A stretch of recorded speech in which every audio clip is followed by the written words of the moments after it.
Paano mo tinutay ang mga ano mo? Daanan na lang natin sa numero.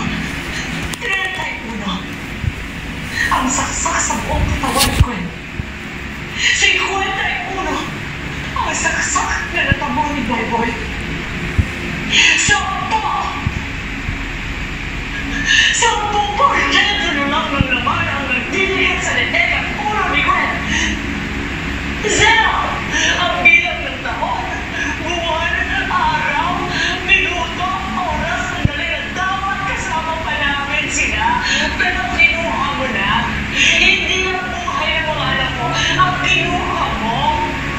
Buhay din namin dahil sila ang buhay namin.